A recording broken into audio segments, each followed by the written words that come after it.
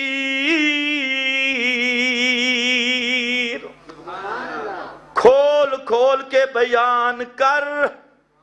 حضرت شیخ القرآن فرماتے تھے مسئلہ ننگا کر کے بیان کر. شاید آج کے خطیبوں کو گراں گزرے جی اخلاق کے خلاف ہو گئی ہے. یہ اخلاق, یہ شیخ کا معنی ہے مسئلہ ننگا کر کے بیان کرو. میرے پیغمبر فَاصْدَعْ بِمَا تُؤْمَرُ. اور حضرت پیر بخاری مانا کرتے تھے میرا پیغمبر یہود و نصارہ نے مسئلہ پر پردے ڈال رکھے ہیں اور کتمان کی چادریں لپیٹ رکھی ہیں. اے میرے پیغمبر فَاصْدَعْ, ایک ایک پردے کو سرکا دے, کتمان کی چادریں ہٹا دے. فَاصْدَعْ, رڑے میدان مسئلہ بیان کر, ڈنکے دی چوٹ تے مسئلہ بیان کر. سادو ان عربی میں کہتی ہیں شیشہ بلندی سے گرے, بلندی سے فرش پہ گر جائے, جب ہو بھی شیشہ اور بلندی سے فرش پہ گرے اس کا جز جدا ہو جاتا ہے. فرمایا میرے پیغمبر اس طرح مسئلے کا جز کھول دے. فَاصْدَعْ بِمَا, یہ صد ان کیا, یہ اگلا جمعہ میں آئے گا. فَاصْدَعْ بِمَا تُؤْمَرُ وَأَعْرِضْ عَنِ الْمُشْرِكِينَ.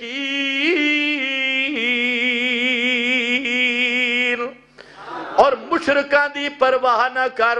لا تبال بہم, ان کی پرواہ نہ کر میرا پیغمبر. نہ انہاں کو ڈرنا, نہ انہاں دے مالو متا دی پرواہ کرنا, نہ انہاں نال کوئی لالچ رکھنا, نہ خوف رکھنا. تیرا کام کیا ہے؟ کھول کھول کے ڈنکے کی چوٹ پہ مسئلہ توحید بیان کرتا رہے. عارض عن المشرکین, یا اللہ یہ بڑے مشرک ہیں اور بڑے بکواس کرتے ہیں, مشرک بھی اور مشرکوں کے وکیل بھی, بڑے زہریلے پراپیگنڈے کرنے والے, بڑے بہتان تراشیاں کرنے والے, رات دن کٹھے ہو کے بکواس کرنے والے. ان کا اگر میں مسئلہ بیان کروں یہ ساری لوت دی لوت پیچھے لگ ویسی, یہ سارے مشرک پیچھے لگ ویسن, پھر کیا سی؟ فرمایا اِنَّا کفیناک المستہزئین،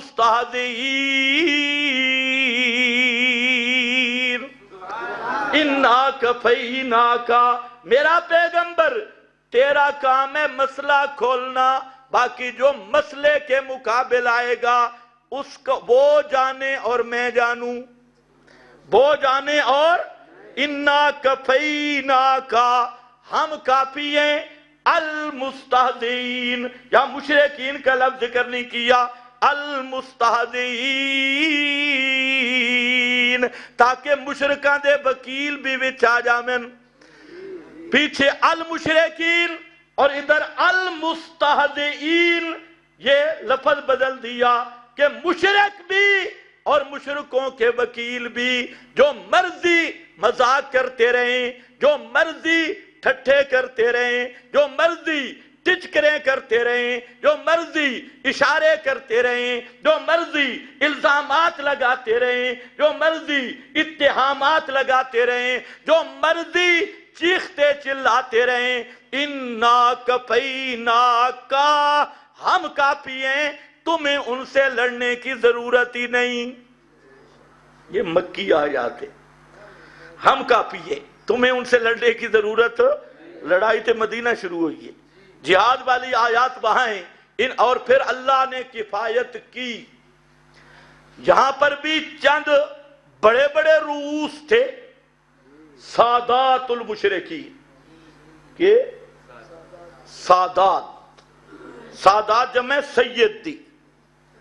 ایک مولوی صاحب بیچارہ وہ بار بار پڑھتا ہے سید عنایت اللہ، اللہ سید نہیں ہوں، سید ہوں۔ شیخ القرآن رحمت اللہ علیہ، یہ رحمت اللہ علیہ کیا ہے؟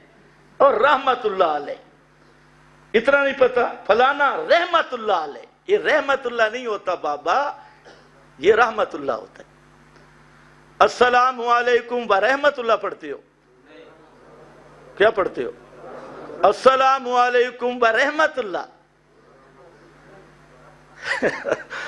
یہ وہ ہستیاں ہیں جو ہمیں اکابر سمجھاتی ہے، اور لفظ رحمت پڑھنے کا طریقہ نہیں، رحمت اللہ، یہ رحمت اللہ نہیں، میرا بھائی ناراض نہ ہونا، یہ رحمت اللہ ہے، ہر جگہ پہ رحمت۔ اور لفظ سید ہے، سید نہیں، لفظوں کو بھی صحیح کر لو، اور یہ بھی یاد رکھ لو کہ سید کسی قوم کا نام نہیں،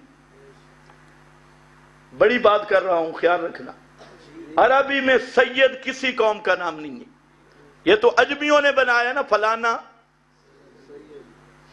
عجم میں سید ہے نہیں بڑے زیادہ، سید کوئی قوم نہیں، سید ایک لقب ہے، سردار، جناب، سر، محترم، یہ لقب ہے، یہ کوئی قوم، بولو یہ کوئی قوم۔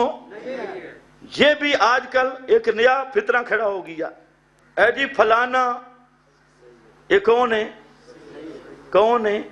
وہاں میں سید کئی الٹا تھیا کھڑا ہو کہ بھی سید ہے، تو سید نو گنجائش مل گئی ہے، توجہ ہے نا؟ جو مرضی کرے جی، کہو کچھ نہیں، یہ سید ہے بھائی، سید لقب ہے، کسی قوم کا نام نہیں۔ سیدنا بلال، سیدنا انس، اور شاہ بخاری، یہ بھی کوئی لقب نہیں ہے، یہ بھی کوئی قوم نہیں ہے، ذات نہیں۔ ہمارے جب ہم پڑھتے تھے، ہمارے استاد بہت ظریف تھے، بہت اوپر چلے گئے، تو ایک آدمی آیا، اس نے تقریر کی، تو اس سے پہلے استاد نے اعلان کیا حضرت مولانا فلاں صاحب شاہ صاحب بخاری۔ تو ہم بھی حیران ہوئے کہ اس کو حضرت نے شاہ صاحب بخاری کیوں کہا؟ تو ہم نے پوچھا حضرت یہ تو شاہ نہیں ہے، آپ نے شاہ صاحب بخاری کیوں کہا؟ تو حضرت نے فرمایا اس کا رنگ نہیں دیکھا، اس کا رنگ کالا شاہ ہے، اس لیے میں نے شاہ کہا، باقی بخاری میں نے اس لیے کہا کہ یہ 2-4 دفعہ مجھے ملا تو یہ کہہ رہا تھا مجھے بخار ہے، یہ بخاری بخارا سے نہیں، بخاری بخار سے، اور شاہ رنگ نہیں دیکھتے۔ ہاں ایک بات ذہن میں رکھ لو، جو ہو سبط رسول، اولاد رسول، اس کا ادب کرنا ہم پہ فرض ہے. توجہ ہے؟ بشرطے کہ متبع سنت ہو. بشرطے کہ کیا ہو؟ متبع سنت ہو، پیغمبر کے مشن کا امین ہو. ان کا ادب ہم پہ فرض ہے، اولاد اور اطرت رسول کا. لیکن اگر وہ عقیدے میں گڑبڑ کرے یا سنت کا مخالف بن جائے تو پھر انہو لیس من اہلک انہو عمل غیر صالح. یہ ضابطہ رکھ لو ذہن میں. بآخر دعوانا الحمدللہ.